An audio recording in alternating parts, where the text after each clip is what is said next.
사랑하는 영락교회 지체들에게 주 안에서 평화 인사를 전합니다. 오늘은 2025년 1월 7일 화요일입니다. 오늘의 묵상 본문은 마태복음 1장 1절로 17절까지의 말씀입니다. 오늘 본문 말씀 마태복음 1장 1절부터의 말씀은 이렇게 시작합니다. 아브라함과 다윗의 자손 예수 그리스도의 계보라. 예수 그리스도의 복음, 그 시작을 우리 마태복음으로 나누게 됩니다. 우리 2025년도가 아주 뜻깊은 해죠. 이 해를 시작하면서 우리 성경의 모든 본문의 모든 말씀에 대한 그 강해를 다 했어요. 다시 한번 그 중에서 반복된 것도 2번, 3번 나눈 것도 있습니다. 마태복음에서 새롭게 시작하는 올해의 말씀을 나누려고 합니다. 2025년은 여러 가지 의미들을 많이 이야기하죠. 서양 사람들은 perfect square라고 그러죠. perfect square. 짝수가 만나서 2는 4, 4는 6 이렇게 하는 것처럼 2025가 45와 45의 이제 멀티플이죠. 이런 해가 굉장히 드뭅니다. 일생에 한 번 만나기 어렵죠. 다음 멀티플은 퍼펙트 스퀘어는 2160년인가 그렇고, 근데 지금 이제 46년생 이전에 태어난 분들, 이 전에 퍼펙트 스퀘어가 1946년이었다고 하죠. 그래서 지금 80살 넘은 분들 중에서는 일생에 2번을 맞이한 분들 계세요. 그런데 이제 한 번 맞이하지도 못하는 분들도 많죠. 그래서 특별한 해다 이렇게 이제 서양에서 이야기하고, 또 동양적인 전통에서는 60간지로 얘기를 하죠. 12간지 중에서 이제 그 60갑자를 한 번 돈 거죠. 그래서 이제 뱀의 해인데 청사의 해, 푸른 뱀의 해다.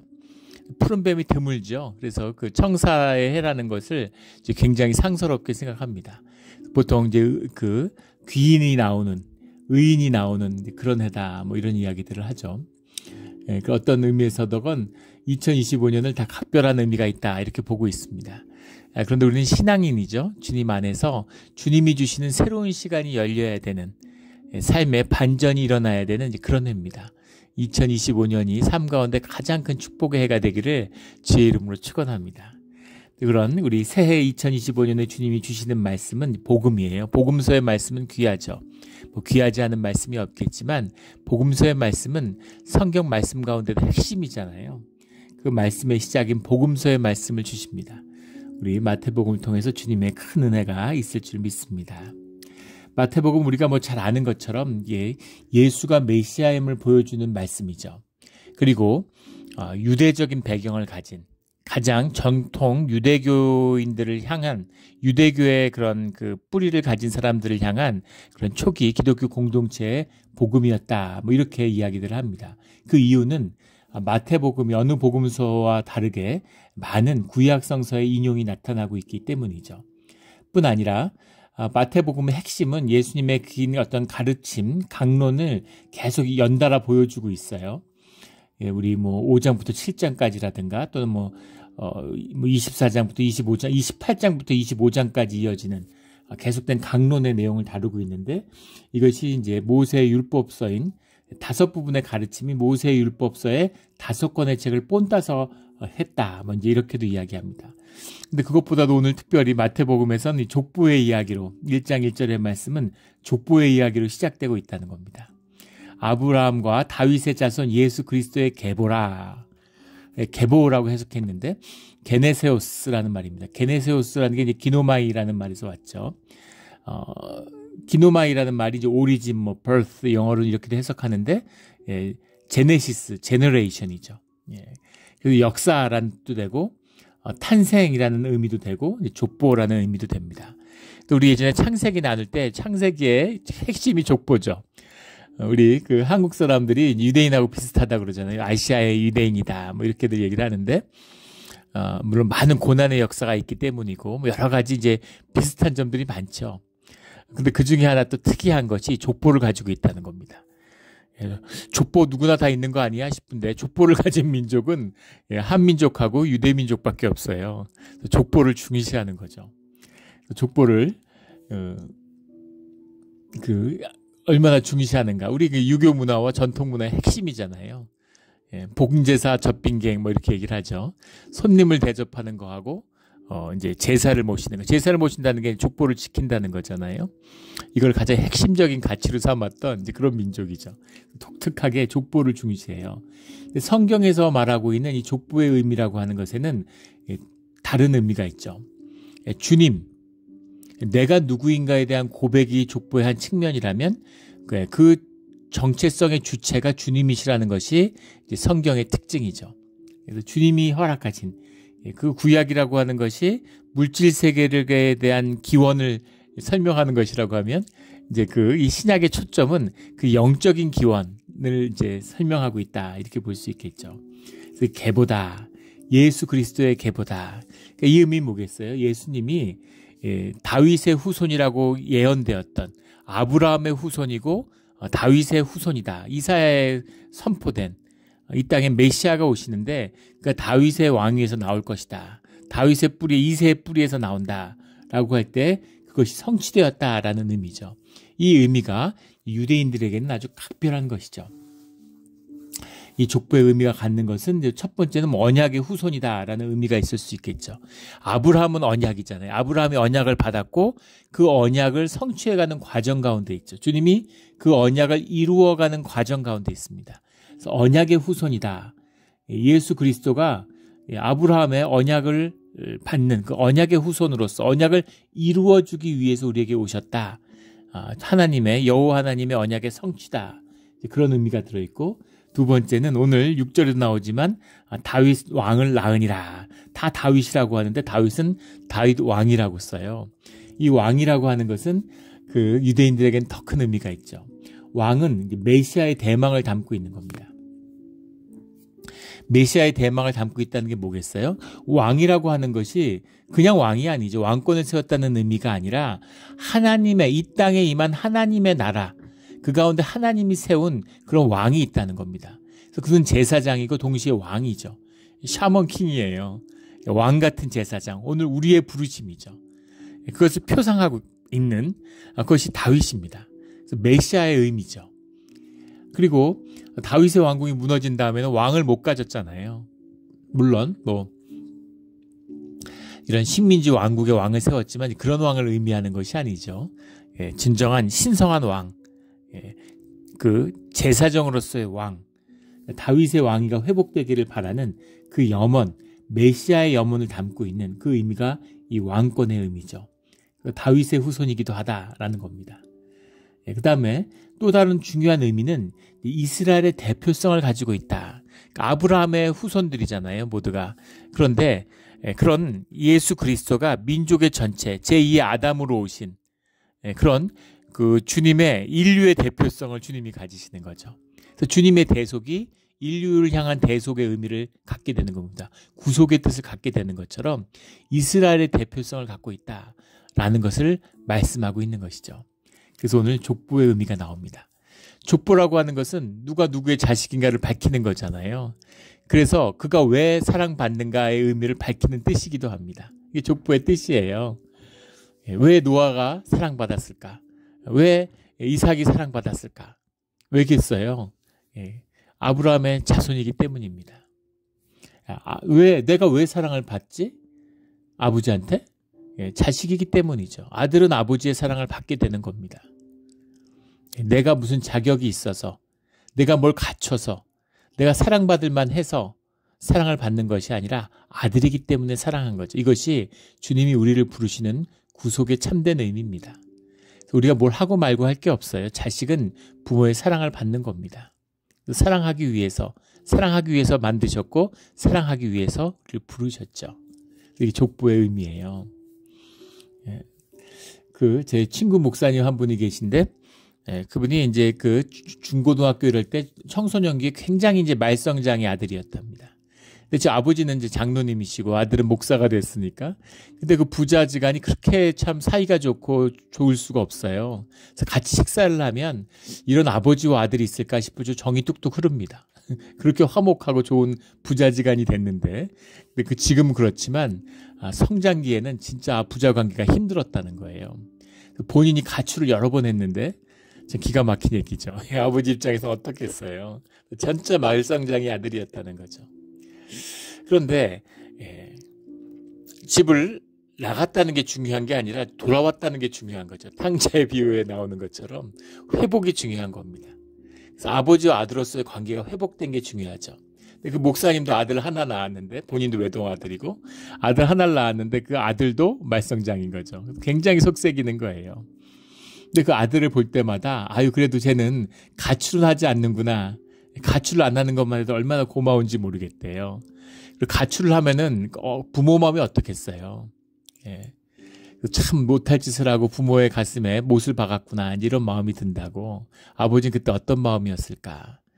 예, 그래서 그런 본인의 그 아픔과 상처 가운데서 아버지를 또 만나게 되고 또 자식을 품게 되는 그런 품을 갖게 되는 거죠. 이것이 이제 은혜고, 핵심은 뭐예요? 아들이기 때문입니다. 부모와 아들. 딸은 안 되나. 여러 번 얘기했죠. 성경에서 말하는 것은 상징적인 표현이다. 표상이라고 그랬죠. 연애할 때 내가 하늘의 별을 따줄게. 뭐 바보라서 하늘의 별을 따온다고 얘기하는 게 아니잖아요. 그것이 가지는 의미가 있는 거죠. 아들이라는 것이 가지는 의미는 그 당시의 언어, 표현의 상징, 가부장적인 사회잖아요. 그러니까 유산을 받는다, 유업을 받는다, 아버지의 뜻을 받는다, 이걸 담고 있는 거죠. 또 구약에서는 신부, 어린 양의 혼인잔치 신부를 초대받는다. 신부의 얘기를 하잖아요. 우리 신약에도 나오지만 신부가 돼야 된다. 왜 나는 남자인데 왜 신부가 돼야 돼? 신랑이 돼야지. 신부가 된다는 것. 하나님과 하나 된다. 부부의 비유를 쓰고 있는 것이죠.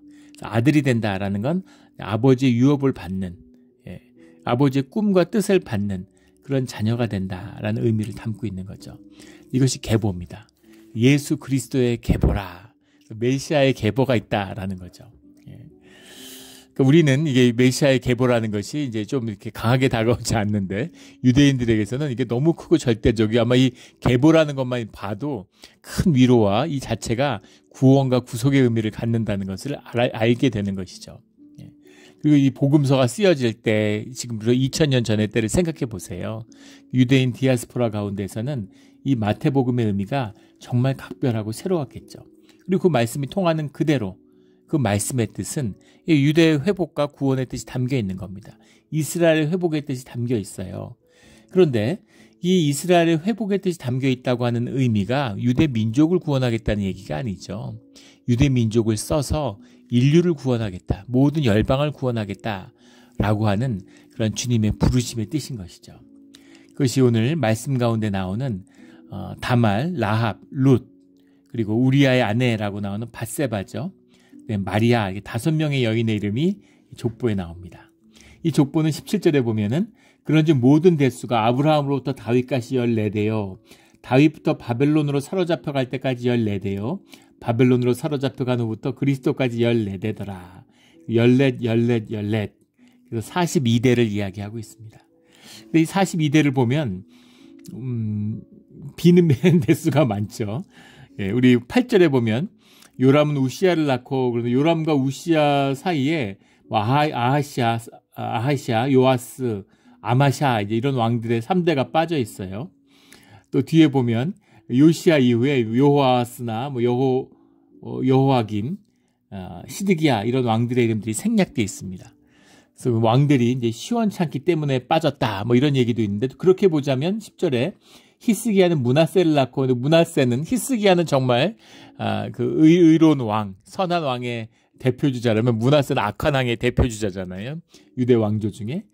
근데 또 므낫세는 이제 회개를 했다라는 게 역대하의 33장인가요? 나오는 아주 중요한 사건이죠. 자식인데 돌이키면 되는 거예요. 자식은 자식이 되면 되는 겁니다. 자식이 무슨 짓을 했던 돌아오면 되는 거예요. 자식이 무기징역을 살다가 감형을 받아서 가석방이 돼서 나왔다고 한번 생각해 보세요. 무슨 죄를 지어서 왜 감옥에 갔던 그 아픔으로, 그 피눈물로 자식을 끌어안는 게 부모의 사랑이고 마음이죠. 그래서 므낫세는 들어갔다. 근데 이렇게도 얘기하는데 이건 물론 다 갖다 붙이는 해석입니다. 그 깊은 뜻을 알기는 어렵겠죠. 그러나 우리가 짐작할 수 있는 것 하나는 14대라는 의미죠. 14대가 3이라는 게 신의 숫자잖아요. 14대라는 게 3개가 합쳐져서 42대가 됐는데 42라는 것이 가장 중요한 숫자다. 이제 이렇게 이야기를 하죠. 그 스페이스 오디세이라고 하는 이제 이 SF 그런 그 장르의 아주 그 유명한 명작이죠. 고전이고 SF 문학의 시작이라고 할 수 있는 작품인데 거기 오디세이가 이제 그 요즘으로 하면 인공지능이죠. 모든 이런 그 AGI, 뭐 모든 그 제너럴 인텔리전스 모든 그것을 다 그 대체한 그런 궁극의 인공지능인데 그 오디세이한테 질문을 넣죠. 질문을 넣어서 인류에서 가장 중요한 의미, 인간이 간직해야 될 가장 소중한 의미가 무엇인지를 답해달라 이렇게 질문하니까 그 오디세이가 42라고 답을 내놓죠. 작가가 유대인이니까 유대인들이 생각하는 42의 숫자가 얼마나 소중한 것인가. 인류 역사에서 우주에서 가장 중요한 숫자가 42라는 거예요. 왜 40이냐? 이 14대와 14대와 14대가 3번 겹쳤기 때문입니다. 42라는 것이 완벽한 숫자가 되는 거죠. 그럼 왜 14가 중요하냐? 14가 중요한 것은 데이비드 때문입니다. 다윗의 이름이에요. 게르마니카라고 하는 유대의 22개의 이 히브리의 그 알파벳은 알파벳마다 숫자가 있습니다. 그래서 그 숫자 때문에 모든 성경의 말씀은 구약의 말씀은 히브리어로 쓰여진 성경의 그 말씀은 다 숫자로 풀 수 있어요. 그래서 그 숫자로 푸는 의미. 그래서 무슨 카발라라고 그러죠. 유대의 신비주의 정통인데 또 서양의 모든 신비주의는 다 카발라에서 나왔습니다. 카발라 같은 데서는 말씀의 뜻은 이 종이 위에 이렇게 검은 불과 하얀색 불로 이렇게 지졌다. 뭐 이렇게 얘기를 하는데 행간의 의미를 읽으란 얘기죠. 그러니까 보이지 않는 것과 보이는 것을 같이 봐야 된다. 뭐 이렇게 얘기를 하는데 그 중에 하나가 이 게르마니카라고 하는 숫자를 푸는 겁니다. 숫자의 의미와 문장의 뜻이 통해야 그것을 하나님의 뜻이다. 뭐 이렇게 받아들이는 유대적인 해석도 있습니다. 근데 그런 이제 의미죠. 그러니까 그런 걸 맞추다 보면 억지스러운 해석들도 많이 있는데, 근데 다윗의 그 D라고 하는 것, 자음은 빼고 모음은 빼고 자음만 갖고 얘기하는 거니까 다윗의 달렛이라고 하는 것이 이제 4를 의미하는 거죠. 그리고 요브라고 하는 게 6을 상징하고 그 D라고 하는 것이 또 달렛을 상징하기 때문에 4 플러스 6 플러스 4입니다. 이게 14예요. 그래서 다윗의 이름이 14입니다. 풀면은. 뒤에 뭐 그런 거 많죠. 666 이런 것도 뭐 그 당시에 누구예요? 그 로마의 황제 이름을 이제 푼 것이다. 뭐 이런 게 있고, 뭐 또 예수님의 이름을 풀면 777이 되고, 그래서 적그리스도는 666이라는 이름으로 나온다. 뭐 이래서 숫자로 푸는 그런 어떤 신비주의 같은 그런 접근 방식이 있는 거죠. 그래서 14가 이제 다윗의 왕이라는 건 그 살아있는 다윗이 아니라, 우리 여기 보면 다윗의 이름이 꼭 2번 나옵니다. 다윗 왕을 낳으니라 다윗은 이렇게 2번 나오는데, 다윗 왕이라는 것이 가지는 이 메시아의 소망이라고 하는 메시아의 대망이라는 뜻을 다윗이 담고 있어서 다윗의 이름을 소중히 여긴다는 거죠. 그래서 꿈의 성취, 아브라함, 다윗, 그리고 예수 그리스도 이렇게 가는 거죠. 메시아의 꿈을 담고 있다. 이렇게 받으면 되겠습니다. 그리고 여기 이제 말씀 가운데 특이한 것은 여인의 이름이 나오는데, 이 구약에 나오는 4명의 여인의 이름, 다말이 나오는데, 다말은 이제 참 비극적인 이야기죠. 이제 뭐 창피한 이야기고, 며느리인데 시아버지와를 통해서 그걸 또 창기로 이렇게 속여가지고 이제 시아버지의 아이를 낳는 이런 주인공이고, 사이몬은 라합에게서 보아스를 낳고, 근데 라합도 이 가나안의 이제 창기였죠. 보아스는 롯에게서 오벳을 낳고, 근데 롯이라고 하는 사람도 이제 모함 여인이잖아요. 그리고 다윗왕 이세는 다윗왕을 낳으니라. 다윗은 우리아의 아내에게서 솔로몬을 낳고, 우리아의 아내 밧세바도 헷 여인이죠. 다 이방 여자들이에요. 이방 여인들. 이방 여인들이 이제 셋이나 나오는데, 이 여인들의 이제 이야기입니다. 부끄러운 이야기고, 그 중에 2명은 이제 실제로 창녀였거나 뭐 창녀 역할을 했거나 그렇게 해서 아기를 갖게 되는, 이렇게 추하고 부끄러운 얘기들을 성경은 왜 이렇게 아프게 기록을 할까? 이게 진실이기 때문인 거죠. 우리 삶의 진실이에요. 부끄러웠고 추하고 창피하고 아픈 이야기들. 이게 우리 삶의 이야기입니다. 이 진실 가운데 주님의 복음이 흘러가는 거죠. 멋지고 유려하고 아름다운 게 아니라, 물론 그런 것도 있겠지만은, 그러나 보잘것없고 비천하고 부끄러운 그런 삶의 자리에서 주님의 복음과 구원의 이야기가 시작되기 때문이에요. 우리의 이야기이기 때문입니다. 또 동시에 이것이 이방을 품는, 아름답고 귀해서 무슨 여기 뭐 족보에 뭐가 그렇게 그게 있어서 예수님이 이 복보로 오셨겠어요? 그런 게 아니죠. 주님이 구속하시는 구속의 역사고 주님의 부르신 가운데 있는 겁니다. 근데 그 부르신 가운데는 모든 이방을 품는, 이방을 품고 이방과 하나가 되는, 이것이 이스라엘의 의미죠. 혈통이 아니고 족보가 아니에요. 혈통이 아니고 족보가 아닙니다. 지금 뭐 유대인들도 자꾸 그걸 이제 족보로 돌아가려고 그러는 거죠. 유대 혈족이 어디 있습니까? 수천 년을 흩어져 살았는데. 그러니까 그 안에는 중국 사람도 있고 뭐 러시아 사람도 있고 에티오피아 사람도 있고, 근데 그들이 주님의 꿈 가운데에서 이스라엘을 회복하는 주님의 부르신 가운데 합치는 건 말씀 가운데 하나 되는 것입니다. 말씀이 중심이 돼야 되는데 자꾸 혈족을 세우고 자기 경험, 인간의 경험 이런 것 속에서 밀어내려고 하는 배타주의 같은 걸 갖게 되는 것이죠. 그런 뜻이 전혀 아니다. 열방을 구원하는 주님의 구속의 뜻이 있다라는 것을 우리 만나게 됩니다. 그리고 또 이 이야기 안에는 한없이 부끄럽고 추한 얘기, 그것을 품으시는 주님의 뜻의 이야기가 함께 담겨 있죠. 그 부끄러움을 돌이키는 이야기가 히스기야는 므낫세를 낳고라는 이 말씀 가운데 담겨 있는 것이죠. 그리고 이제 13절부터 가면 스룹바벨은 아비웃을 낳고 아비웃은 엘리야김을 낳고 엘리야김은 아소르를 낳고 이렇게 가는데, 이것은 이제 여기밖에 나오지 않는 족보예요. 이 족보를 어디가 보통 보면 이제 여기도 나오고 저기도 나오고 해서 그것을 확정할 수가 있는데, 이것이 굉장히 이제 불명확하죠. 근데 분명한 것은 제사장의 족보라는 겁니다. 그러니까 이 왕국의 족보가 무슨 왕의 혈통을 따지는 것이 아니라 말씀과 믿음을 따라가는 것이다라는 것도 만날 수 있게 되는 것이죠. 그리고 또 하나 중요한 뜻이 담겨 있는데 16절에 보면 야곱은 마리아의 남편 요셉을 낳았으니 그렇게 되어 있고, 15절에는 엘리야살은 맏단을 낳고 맏단은 야곱을 낳고 이렇게 되어 있습니다. 그 맏단은 형제가 있었죠. 헬리라고 하는 형제가 있었는데 맏단이 형이죠. 근데 헬리를 낳았는데 누가복음 3장에 보면은 요셉의 아버지가 헬리였다라고 나오는데, 초대 기독교의 전승에 보면 이 맏단이 자식이 없고 딸만 있었다는 거죠. 외동딸을 낳았는데 아들이 없어서 이 요셉을 이제 양자로 드리는 거죠.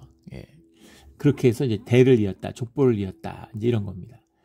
이것이 의미하는 것은 뭐냐면, 이제 우리 그 롯의 이야기도 마찬가지죠. 보아스는 롯에게서 오벳을 낳고라는 말씀에 나오지만 이제 고엘의 뜻입니다. 고엘이라는 것은 하나님의 뜻을 받기 위해서, 하나님이 주신 그 구속의 의미, 유업의 의미를 받기 위해서 양자를 드리는 거잖아요. 일반적인 양자보다 훨씬 강력한 것이죠. 그래서 고엘이라고 하는 것을 통해서, 사실 뭐 예수님도 마찬가지죠. 요셉에서 아들로 돼 있지만 요셉이 낳은 건 아니잖아요. 마리아가 낳았죠.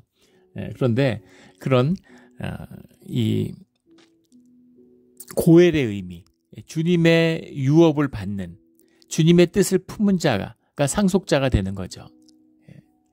이것이 이제 우리 18절부터의 말씀으로 이어지는 그 예수 그리스도의 탄생과 연결되면 사실은 복음의 더 깊은 의미로 들어가요. 은혜라는 것이 뭐냐라는 걸 만나게 됩니다. 은혜에 두 측면이 있는데, 하나님의 뜻을 이루어가는 것이지만 동시에 인간의 꿈을 담고 인간을 통해 이루어가는 것이다 라는 의미가 들어있는 겁니다. 사람이 없어서, 사람을 못 세워서 주님이 고해를 하실 그 제도를 만드시고 그런 뜻을 이루시는 것일까? 뭘 이렇게 복잡한 게 이 하나님은 일을 하시나? 주님이 인도하심이 있고 인간의 일이 있는 거죠. 그러니까 복잡한 겁니다. 현상적으로 보면 복잡해 보이지만 사실 본질의 역사에서 보면 한없이 심플한 이야기죠. 그러면 주님은 왜 이렇게 복잡하게 하실까? 우리 인간을 통해서 하시기 때문입니다. 우리 인간의 뜻과 우리 인간의 삶을 통해서 이루어 가시기 때문이에요. 왜 부족하고 이렇게 칠칠 맞은 인간, 죄에 가득한 인간을 통해서 주님의 뜻을 이루려고 하실까? 주님의 피조물이고 주님의 사랑받는 존재이기 때문인 거죠. 주의 자녀이기 때문인 겁니다. 그래서 주님의 뜻이지만 우리 가운데 이루어지는 일이다라는 겁니다. 이게 은혜의 비밀이에요. 주님의 이적을 만나는 우리 본질의 역사가 나타나는 현상계의 비밀이기도 하죠. 이 비밀을 주님이 열어가시고 풀어가시는 겁니다. 그런데 이제 예수 그리스도의 오심으로 인해서 예수 그리스도의 삶이 나타남으로 인해서 구약의 말씀이 성취되는 것이죠. 그 말씀이 성취되는 뜻이 주님 가운데 선포되고 주님의 구원의 의미가 무엇인지 주님이 우리와 함께 하심이잖아요. 내일 나오는 임마누엘입니다. 그 임마누엘의 의미가 말씀으로 풀어지는 것이 복음의 시작이고 우리가 만나는 신앙의 실제죠. 오늘 우리 주님의 복음이 증거하는 복음서의 그 족보를 나누었습니다. 이 족보의 의미, 처음에 그 말씀을 읽었을 때는 이게 도대체 뭔가, 이 의미가 뭔가 하는 것이 참 그 황당하게 느껴졌었는데 말씀 가운데 흐르는 깊은 뜻이 보이시죠. 물론 더 깊은 뜻이 이제 뭐 있겠죠. 우리가 나누어지는 주님이 허락하신 이 깊은 뜻을 받아서 우리 복음을 만나는 우리 또 이 새해의 복음서의 마태복음의 강해가 되기를 주의 이름으로 축원합니다. 아멘. 기도드리겠습니다. 하나님 아버지 감사합니다. 오늘 귀한 말씀 새로 시작할 수 있는 또 용기와 믿음을 주시니 소망을 주시니 감사합니다. 주님 함께 하셔서 말씀을 깨우치게 하시고 말씀 속에서 주님의 인도하심을 만나고 주님과 교제하는 깊은 생명의 길이 열리는 2025년이 되게 하여 주시옵소서. 감사하며 예수 그리스도 이름으로 기도드렸습니다. 아멘.